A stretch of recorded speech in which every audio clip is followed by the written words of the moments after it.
Good morning from another glorious day in Ipswich.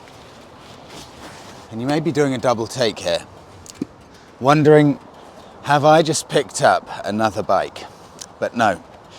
The brilliant thing about the Harley Davidson Sport Glide is not only that you can remove the fairing and the panniers, but the ease of which you can remove them. And on top of that, they're not hiding anything ugly at all. Just these bolts on the rear. I'll do in another video, I'll show how easy it is to take on and off. I made a small challenge to demonstrate how easy that is, but look at how clean it is, just with these bolts. And now with the front off as well. Sorry, my belt's just sticking out weirdly. And now on the front, it looks stripped back, Sunday morning blast to a nice bike show, to a coffee shop, to show off all of those elegant lines.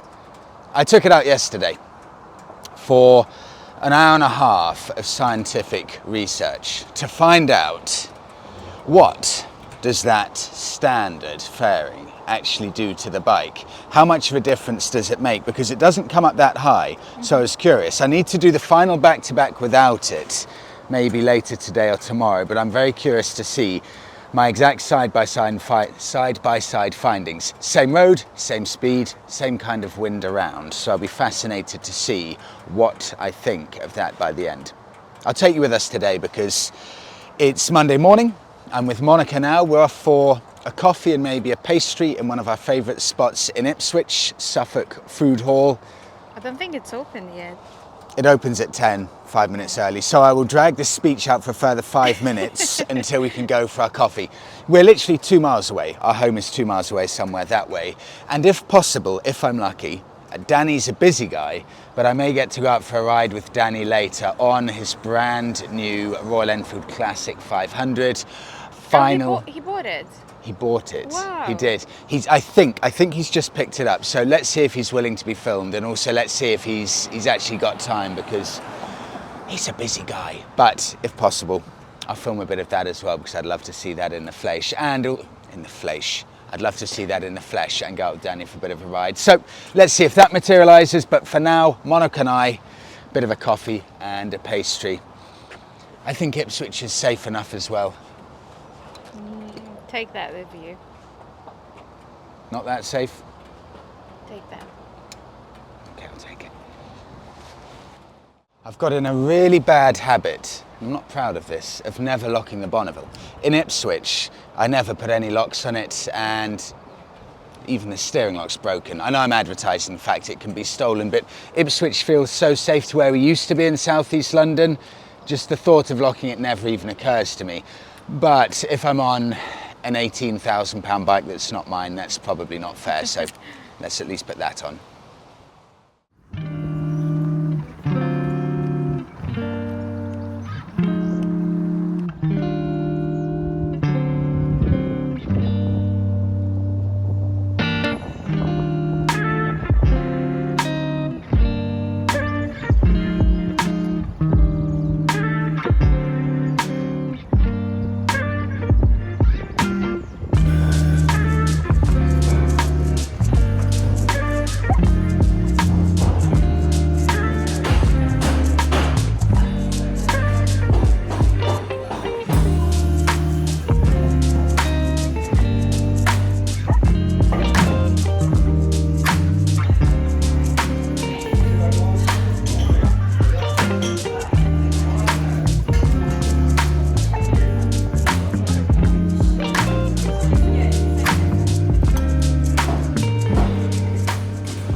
This is a really slick bit about the Sport Glide. The panniers are quick release, and I would say they're probably some of the slickest, simplest, best designed panniers I've seen with regards to taking them on and off, and also the slim profile.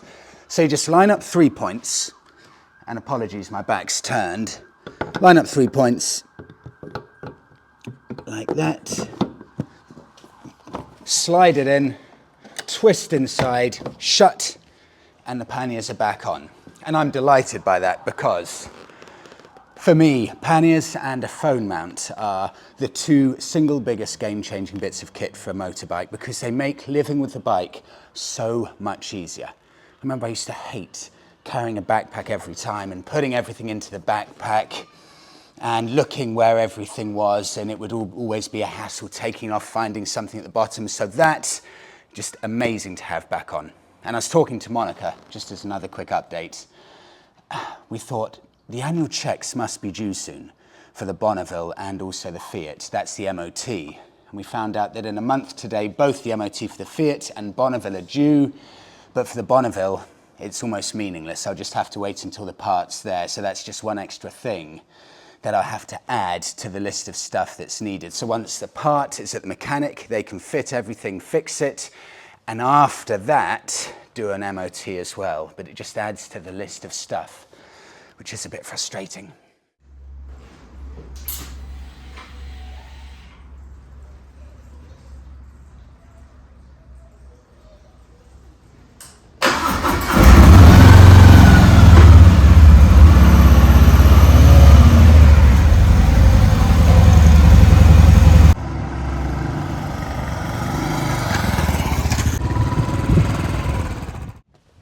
Am I this one?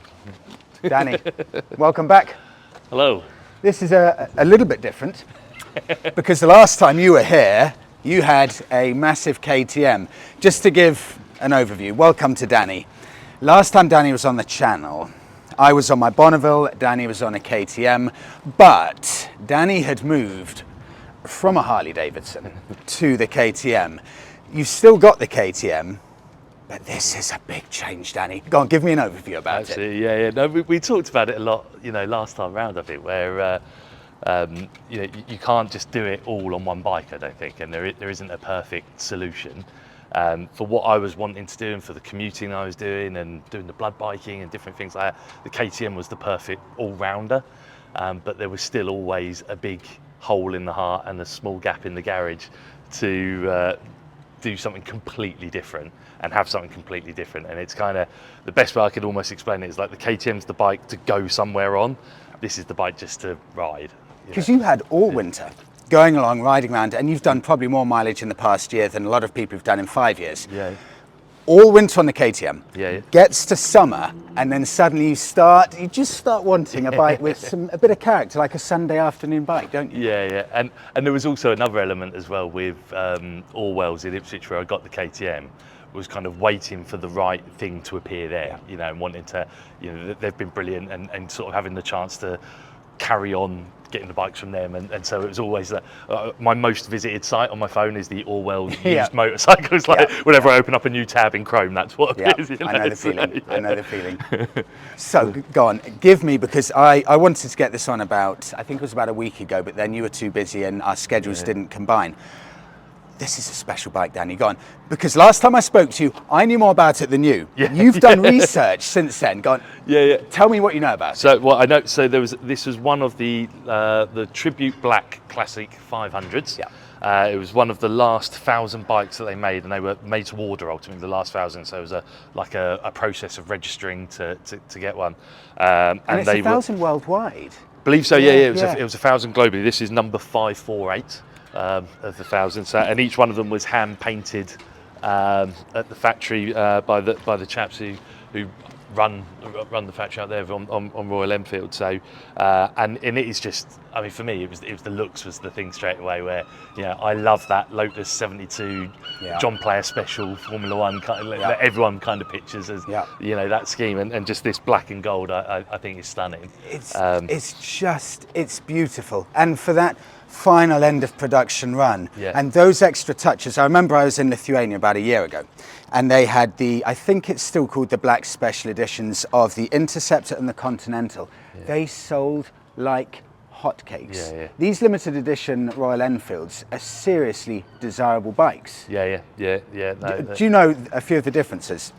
Go on, list a few of the differences on this, because there's some really nice subtle touches here. Yeah. So there's a couple of things I added as standard, like the touring seats. Tell you what, while you do this, let me get the camera and I'll do a few close-ups, because there's some lovely touches on this. The funny thing is that when we did this with the KTM and we walked through the radar guided cruise control and all of the sort of technology, this will be far simpler. Like this one makes it go, that one makes it stop, that one turns it on basically. But no, you got the touring seat, which is amazing by the way. It's one of the most comfortable bikes I've ever ridden. But the touring seat and touring pillion seat that came with it, the military style canvas bags that actually got the waterproof roll tops inside as well. And that's the standard. Yeah, that came in there. And then most of the engine, the exhaust, etc., all blacked out. But the hand painted, the real thing is the hand painting. And when you're getting close on the kind of the stripes around here, you can see the brush strokes actually in the in the tank. It's so visible. And it is a proper thing of beauty. But the biggest thing for me overall was that this wasn't a new bike sort of purporting or pretending to be a classic. It genuinely was or is a classic design that was still being produced in 2021, and I've heard a number of people kind of explain that more eloquently than me. I think it's on YouTube, like Stuart Fillingham. I think he explained it brilliantly, and just in the sense of that this isn't a modern classic, it's just a classic bike that you can buy now. That somehow they carried on selling until 2021. Yeah. I'll do something interesting with you, Danny. Do you know the cost of this bike when they sold it in 2021? I don't. $5.5 grand. Was it really? Yeah. You know what you can sell it for now? Well, of course you do. Yeah. About $5.5 grand. And even the basic classic, £4,700 when they stopped selling it in 2020. Yeah. And you still have to pay £4,700 for that model. They hold their value so well. It shows the level of not even cult following, but these have a proper following, don't they? Yeah. And I think I can say it's early days still, but I can say with a relative level of confidence that it won't be sold. So seriously? It'll be one that stays. There'll always be a space in the corner of the garage, I think. Right, on the centre stand, and there, first gear. A little bit of priming.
Danny's too much of a gentleman to say otherwise, but I embarrassed myself about 10 minutes ago. We were leaving the pub.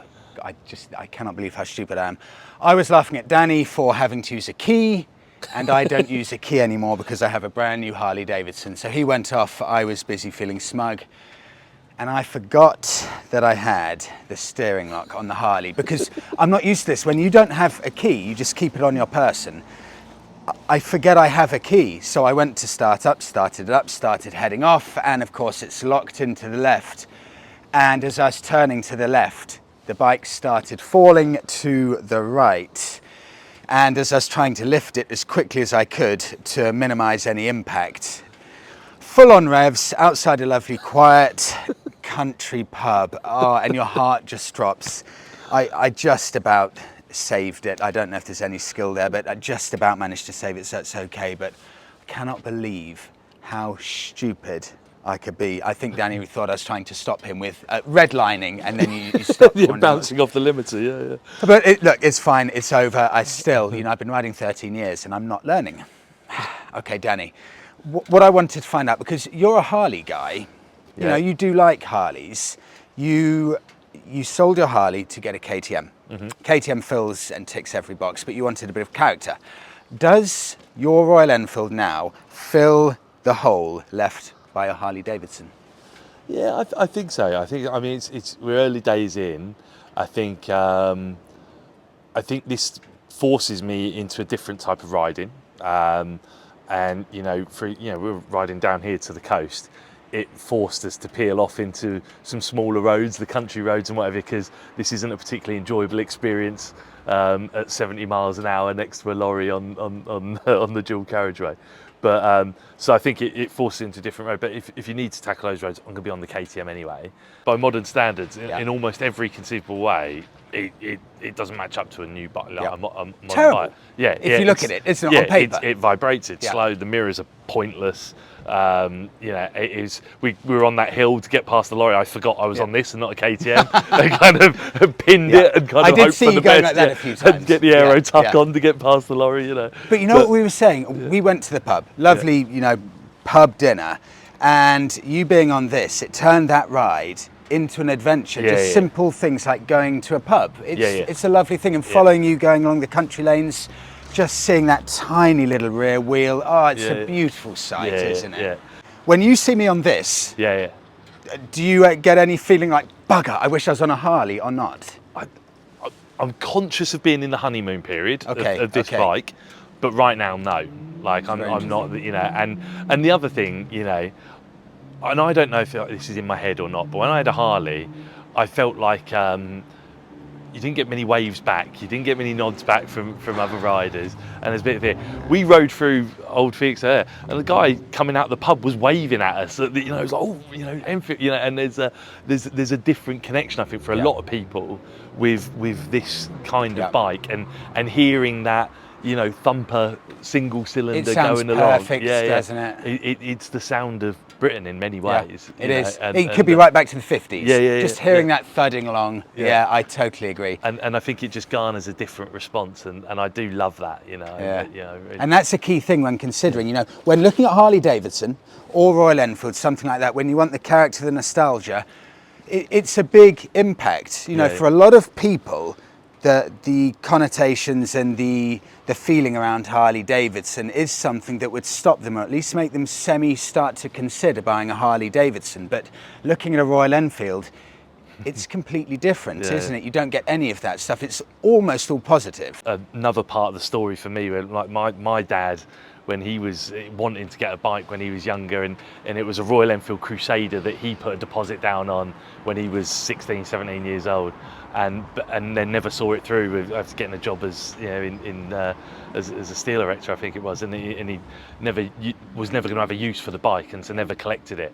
And there's a nice connection there as well. It's like I now get the chance to ride almost the kind of bike that my dad wanted to ride. 100%. Exactly. 100%. Danny, thank you. We'll do a lot more rides, or I'll be on a lot more rides with Danny, but I really wanted to get him out on this because, we say character. It's so hard to actually put into terms exactly what that means, but it's so full of character. I deeply love these bikes. So Danny, thank you for coming out, and also thank you for sharing your thoughts with it. Hugely appreciated. No problem. We'll wrap it up there. I will try and recover mentally from what I did earlier, but thank you so much for watching, everyone. Thank you to Danny. We'll see you all in the next one on a long road trip down to Cornwall.